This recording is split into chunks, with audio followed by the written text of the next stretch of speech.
Welcome to my Let's Play of The Legend of Zelda Wind Waker HD. Last time I visited the Zelda universe for this channel, I was playing Zelda 1, which was both top-down and in post-commentary, so I decided to switch things up for this one and play a 3D game live. Luckily this is the easiest of the 3D games, so I probably made a good choice. Also, gonna be playing on hero mode because I just want to make things a little more difficult for myself, and I'm gonna be playing with this special file that you can only get after you've beaten the game once. It's essentially a new game plus. There's some slight cosmetic changes, some dialogue changes, but overall it's pretty much the same experience, just a little more special. Before I go into this synopsis type thing, I guess I'll talk about my first experiences with the game, or at least what I remember of it. I recall being in basically an apartment with a bunch of my family members, and my uncle was the one who was playing video games the most. He's the one who introduced me to video games, and I recall him specifically playing Wind Waker and beating a certain temple. I believe it was one in the later half of the game. And that's pretty much it. That sums up my memories of the game. I don't really have much after that. I don't recall playing this one that much. Maybe the beginning a little bit, but finishing the game, I don't think I did that when I was really young. I was more enthralled by the previous games, honestly, Ocarina of Time and Majora's Mask. As for my synopsis of this story synopsis, is basically talking about the events of Ocarina of Time, how Ganon came and a hero clad in green took him down. But it goes a little further than that, talking about the aftermath of what was going on. So Link kinda left the world of the adult timeline, which is where Wind Waker takes place, in order to, I guess, live out his life as a child and try to find Navi, which is kind of what starts off Majora's Mask. Hopefully I'm not spoiling anything. But because the hero was gone, doing his own thing, Ganon was free to break whatever seal he was inside of. I don't know how he did it. And he ravaged the world. So the people prayed to the gods so that the hero would come back, but he didn't. So the gods had to take things into their own hands, and that kind of results in the state of the world as it is right now. At least, what we'll be seeing it as. It's a weird sentence.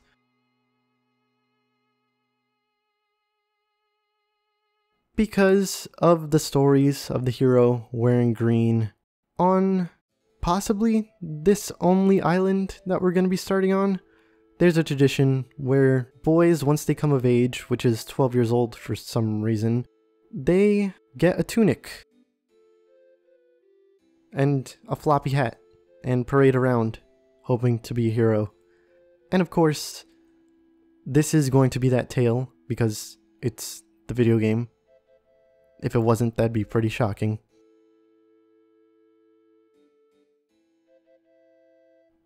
The reason I find the 12-year-old being the coming of age thing weird is because Link wasn't stated to be 12 at any point in Ocarina of Time. I believe the ages stated were 9 and 10 for young Link, and then 16 and 17 for adult Link. So 12 doesn't really fit anywhere, I guess. It's kind of odd, but whatever. Here we see one of the first cosmetic changes in the game. This little girl here would usually be wearing a blue dress that has flowers on it, but instead she's wearing a purple dress with skulls on it. I guess she's going through that phase in her life. And here's Link in his pajamas. For some reason I really like it when Zelda games have Link wearing clothing other than the green tunic. I don't know, it just tickles my fancy. Oddly enough, in games, well, in the only game I've played at this point that doesn't force you to wear that tunic, which I guess would be Breath of the Wild, the tunic is what I want to wear. It's kind of weird, but whatever. And I do mean specifically a green tunic, not like the actual champion's tunic that's on the box art or anything like that. According to Aryll here, who is Link's little sister, it's Link's birthday. And that means he's going to be getting that green tunic that all the children want to wear, and also he's going to learn in the ways of the sword, I guess. That didn't hurt. Wind Waker handles a little differently than Majora's Mask and Ocarina of Time. It feels a lot smoother. The rolling specifically is really nice because in those previous games, when you rolled and came to a stop, you lost all your speed. Picking it back up again did cause you to want to go into a roll again, but then at the end of the roll you drop your speed again, and it was just kind of a hassle of accelerating, getting to top speed, and then decelerating. In this game, it's a lot more subdued, at least the deceleration part. Link can roll like crazy in this game, and it's really fast. Although I guess it makes sense considering there isn't any substitute for moving quickly in this game. Then again, there wasn't in Ocarina of Time, except I guess Epona, but that's a whole nother can of worms. As with Zelda games, Link does not have a jump button, well, at least as was with Zelda games before Breath of the Wild came out. Instead, whenever he comes up to a ledge, he automatically jumps off of it. A lot of people don't like auto jump. I disagree. I actually do like auto jump for some weird reason. I think it's because you always know that when you're jumping from the edge of something. Because like in a platformer, you're initiating the jump, so it's like you could be at the edge or you could be maybe a few pixels away from the edge, so you don't know if your jump is going all the way, you know, as far as it can go. So I appreciate auto jumping because your jumps are going to go as far as they can go whenever you do them. I'm grabbing this pig here for a bit of a side quest, starting on the island. Basically what I was doing was I used ZR, or the R button in the original GameCube version, to crawl up to the pig without startling it, because if you do decide to just run up to them, they'll run away from you, as shown with that pig right there. And by bringing this pig to this lady's pen, kind of similar to the cuckoos in Ocarina of Time, she'll give you a reward for doing so. But instead of rewarding you for having every pig, she gives you a reward for each pig. And there's 3 pigs on the island, so I'm going to get them all so I could get rupees. Rupees are really important in this game, unlike a lot of other Zelda games. And your wallet is pretty dang big. And I got interrupted by the obligatory Z targeting, or L targeting, or ZL targeting in this game tutorial. But I'm not going to deal with that. Let's bring this pig to the pen. And what was I saying before? I don't even remember because I got interrupted. Rupees, that's right. In this game, your wallet starts out at 200 rupees in the GameCube version, and 500 rupees in this version. In the GameCube version, you actually needed to get a wallet upgrade in order to finish the game. That way you could hold enough rupees to buy something that was mandatory. In this game though, you don't actually need the wallet upgrade, but I highly recommend getting them, and I will be getting them, because it just cancels out a lot of busy work that I would otherwise be doing if I didn't have the wallet upgrades.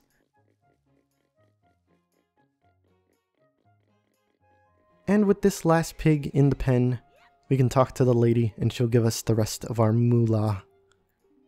You know, it's my birthday.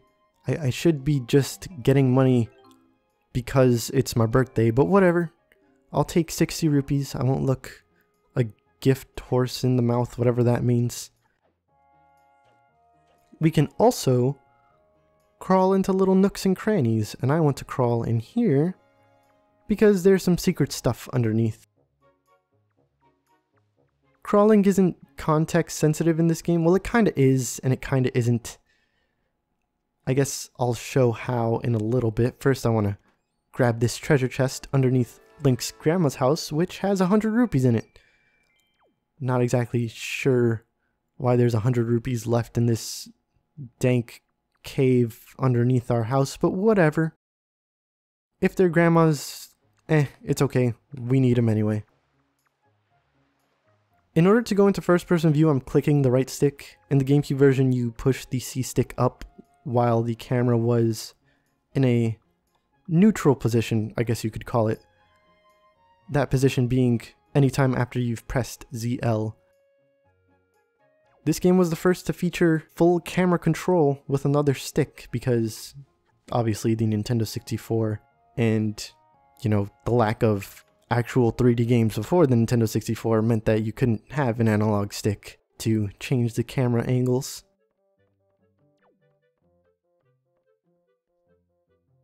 And here's Link's grandma. You're holding nothing, Grandma. Yeah, in New Game Plus, this is actually something I really like. The hero's clothes are made from a garment that apparently only the honest can see. And I guess Link isn't very honest, which is why I can't see the clothes and neither can he. Is this a prank? Am I being pranked right now? Interestingly, at the end of the New Game Plus in the original GameCube version, once you like beat the final boss and stuff like that, you could actually see the green tunic. Even if you were on like New Game Plus where you shouldn't be able to see it. I guess it was like a pre-rendered cutscene, so they couldn't actually change the outfit Link was wearing. But in this game that actually doesn't happen, so I guess Link never becomes an honest person. Which I guess makes sense, because you can't, like... Well, maybe you can become honest after being dishonest. Whatever. With these new duds, let's head to, I guess, our sister again to talk to her. I don't...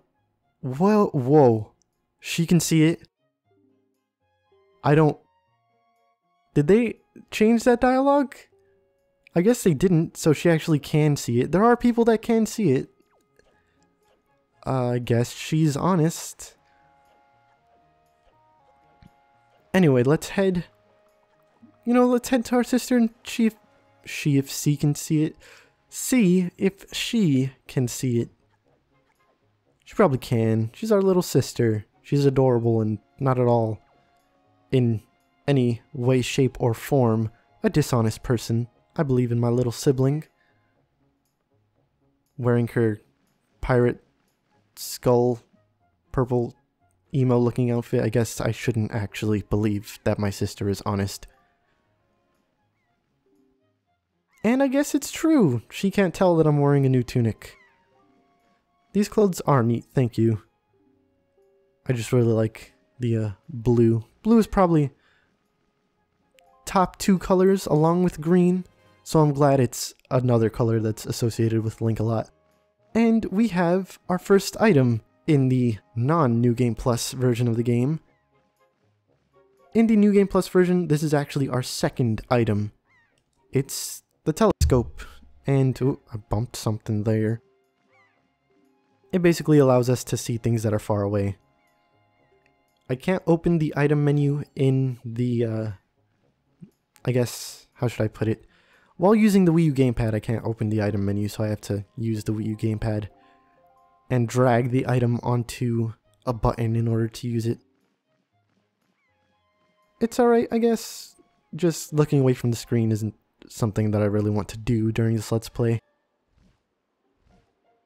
And that postman was freaking out because there is a giant bird carrying a little girl getting shot at with a catapult that has unlimited rock ammo by pirates. That was indeed a sentence. Why is he even flying all the way over here? We're pretty much at the edge of the map. There's like nothing due south of here, which is the direction he's flying in. Whatever, man. So, special girl is gonna fall into the forest, and Big Bird is just gonna do nothing, I guess.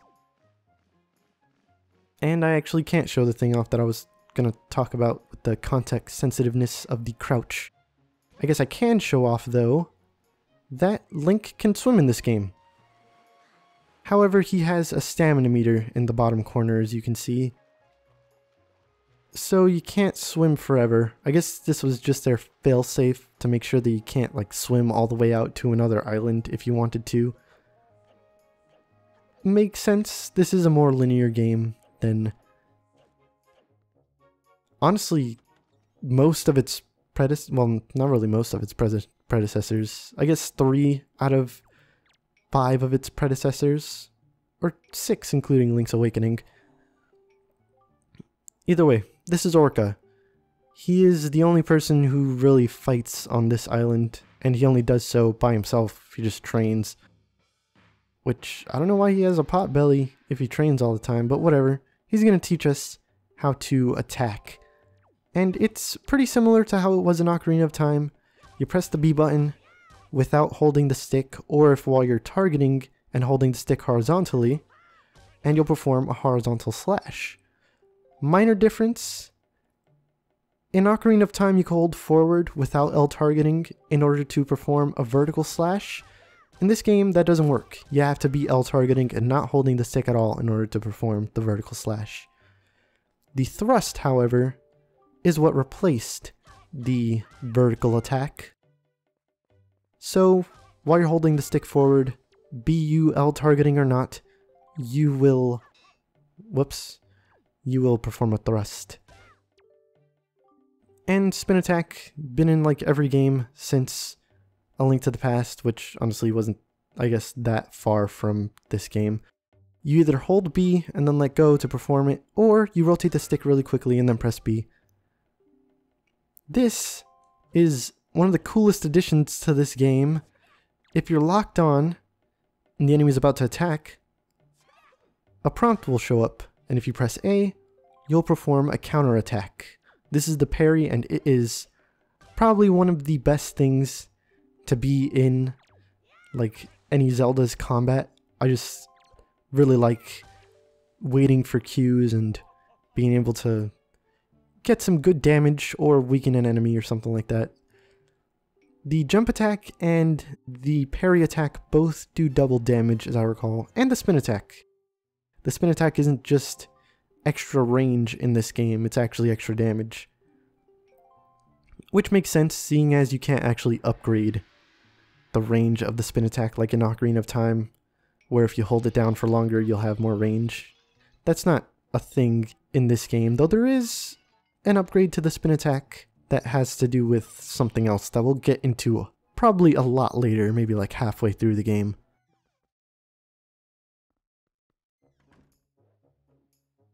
For now though, we should head up to that forest area, but I want to do some shopping with the second most important Zelda character in the series, who is in this boat, if I could get on. Thank you. It's Beetle, who somehow has become a recurring character. I guess he just left so big an impression that they decided, hey, let's put him in a bunch of games now. I like Beetle. He's cool. He sells you stuff. And unlike a lot of other shops in these games, he will have a sort of members club. The more you buy, the more points you'll get. And once you get a certain amount of points, then you'll be able to get some extra bonuses. However, these bonuses aren't actually that good. I'm not going to show them off, so I guess I could talk about one of them. He'll send you a complimentary ticket, I guess you could call it. And the ticket doesn't actually get you anything for free, as, you know, complimentary would do in a shop. Or at least what complimentary would mean. It instead makes it so he gives you a bunch of compliments, which is great for my self-esteem, but not so much for my wallet. These things I bought, the bait bag along with some items that actually go in the bait bag, are pretty useful. Only the Hioi pear is mandatory. I guess I could show off what it does right now. You put it on your head, a seagull swoops down and eats it, and suddenly you're taking control of a seagull. I don't know how this works, but it does. And it's alright, I guess. You can't fly that far out to sea. If you do go like out of a certain radius from Link, the seagull will turn around and you'll have to, I guess, deal with the fact that you can't actually go all the way out. You rapidly tap the A button in order to make it fly. Well, it says fly, but it's... if you don't touch A, it's just gonna glide around pretty much. Tapping A is mostly so that when you're holding back on the stick, because it works like inverted controls, you can fly upward. Let's get a good look at Link while he's controlling this seal here. Look at him. Doing all these weird hand poses, like some voodoo magic or something like that. Whatever, we're done with the bird. It paid for itself, or at least it paid for one of the Hioi pears by getting us those 11 rupees. And I kind of want to cut a lot of the grass so I could get some more rupees, but I also want things to speed up, so let's just ignore a lot of the grass for now. And instead, I don't want to talk to you, snot kid. Like, seriously, this kid actually traumatizes me with how he looks. Just the fact that that thing is dangling from his nose all the time, and it's just... later on, he actually, like, snorts it up, and I can feel that feeling in my nose when he does that. Like, I can feel myself snorting up boogers, and it's just weird and gross, and I don't like it. Either way, this sign says that we can't go past here, but we actually can because we have a sword now. Screw you, sign.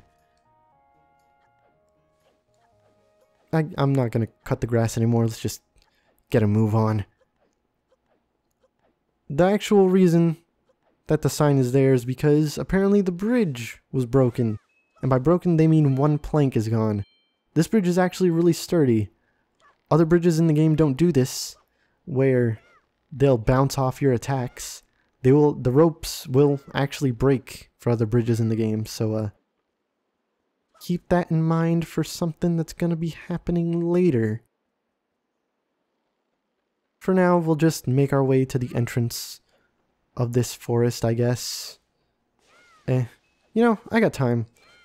We can make some more progress, actually save that girl that's in the forest.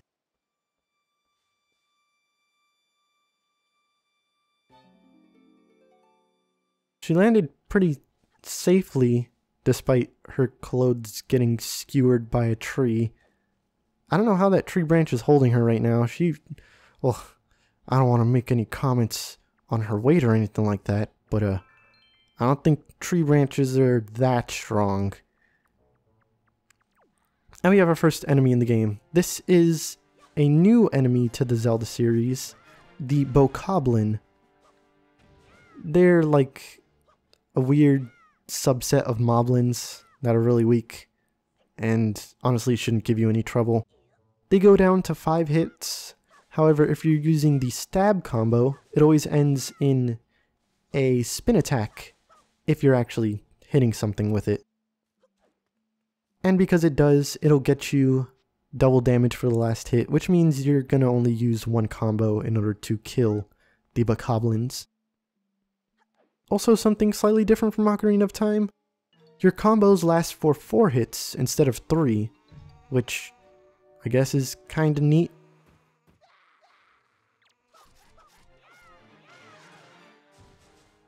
I'm hoping... Oh, he actually just took 4 hits. Dang. Well, I was hoping that I'd be able to show something off, and hopefully this enemy doesn't drop what I wanted to show off. Okay, thank goodness. So, I get to talk about it later instead of now. I actually get pretty, salty whenever the thing happens that I'm talking about in this section, because I can't actually collect, let's say. How do you like my new clothes? Well, that's not indicative of whether or not you can actually see the tunic or just my blue shirt with the crawfish on it. I guess it's a crawfish? I don't know.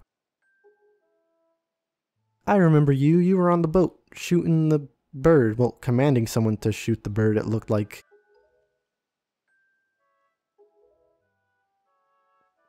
So I guess this girl's a pirate too.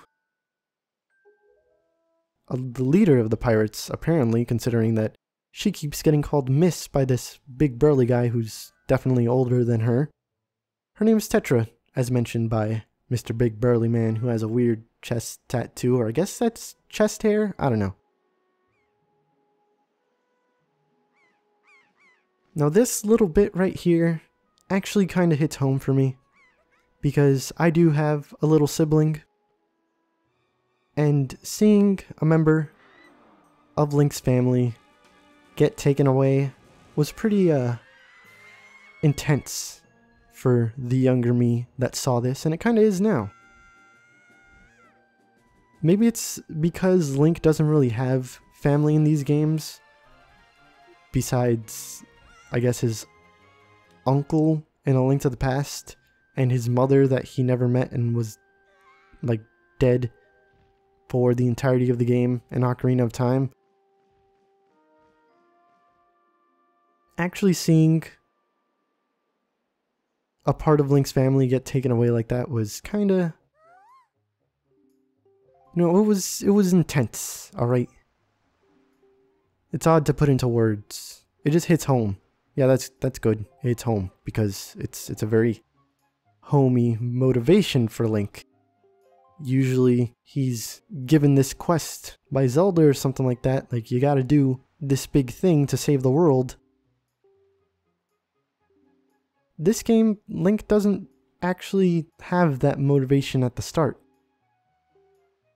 He doesn't have any prophetic dreams or anything like that. Nobody comes to him while he's sleeping. He just wants to save his sister, which is pretty cool. I like that about this game. I also like this postman here, because he is helping Link the Mute negotiate with the pirates to allow them to take him on the ship so that they can go to the Forsaken Fortress and get his sister back. Apparently that bird was actually snatching up girls with long ears for some reason, which is kind of every girl in the world, because everyone has long ears in this game.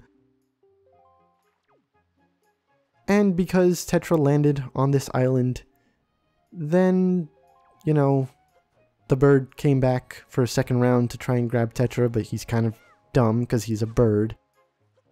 And he took our sister instead. So it's kind of Tetra's fault. Thanks a lot, Tetra. There's an extra 10 rupees within those trees, and I think, no, the 5 was the one on top of there. I thought one of those pots dropped it, but whatever. I don't want to talk to you. I want to talk to Grandma. I gotta tell her that my sister's been kidnapped and that I'm going to go save her. Or maybe I shouldn't tell her. Yeah, maybe I should just grab the shield and get the heck out of here. And the shield's gone.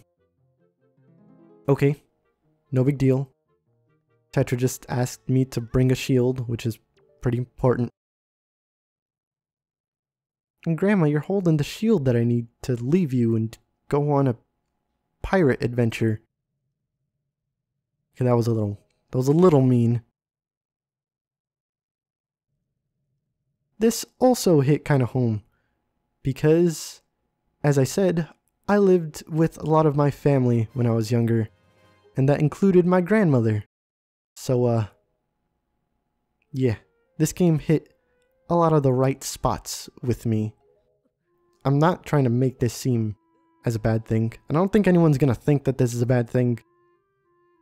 That I'm talking about Link having a family in this game. I like this. It's cool. When Zelda games make Link and the characters around him relatable, that's cool. And when they make his face all expressive like this, that's also cool. Even though he's not showing any expressions right now. You know what? Let's give him some expressions. Let's get a picture.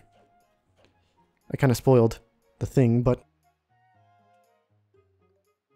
in the New Game Plus, you're automatically given the PictoBox DX. It's a picture-taking machine that can take pictures in color. The regular PictoBox can't actually do this, and you have to do some extra side questy stuff to make it be able to take pictures in color. But even if you don't get the PictoBox in the original version, like in your first quest, you're automatically given it in the second quest so that you can take pictures of people for a certain special thing. And when you're taking pictures of people, you can go into selfie mode and make a bunch of different faces, which is pretty dang neat. I like this a lot, actually. And you can make like 10 different faces. You have 4 for each direction, then 4 more in each direction while holding ZL, and then 2 while holding no directions, 1 with ZL and 1 without. Well, actually there's 11 faces. You can make this weird crazy face if you hold down one of the sticks, and it kind of creeps me out, so I don't want to do that anymore. Let's get a picture of Quill because he's a cool dude. And that good in the corner, let's not deal with that right now. Let me on your ship. I got a shield now. Yes, I'm ready. Wait, you know what? Yeah, I'm ready. I've gotten all the rupees that I could think of from this island, so I'm pretty prepared for what's gonna be coming up later. At least I'm pretty sure I am. And if I'm not, there's gonna be more rupees along the way, so it's not too big of a deal. And it's coming up, and I kind of don't want to look. It's that kid. Oh, look at him. Oh, that's gross. I don't like it. Oh, focus on the crab in the background. He's saying goodbye too. You can also take a picture of the crab. Oh, he went behind the guy. You can also take a picture of the crab in order to get the good thing, let's say, of him. I probably should have done it for all of the islanders, but it's not really something I'm focusing on for this playthrough. On my actual main file, I am trying to get pictures of everyone, let's just say for now. And I don't need your sass, little lady. I have a sword. And a shield. And a tunic that nobody can see. Look at that angry face. Man, this Link is just so good. Look at that face. Ugh. This is a good game. I mean, I say that about every Zelda game because I like Zelda games. But this is a good game. Either way, we're on the pirate ship now. So I think this is a pretty good place to stop. We've been going on for kind of a long time. So next part, we'll be exploring the pirate ship and seeing what goodies we can find on here because I am going to steal from pirates.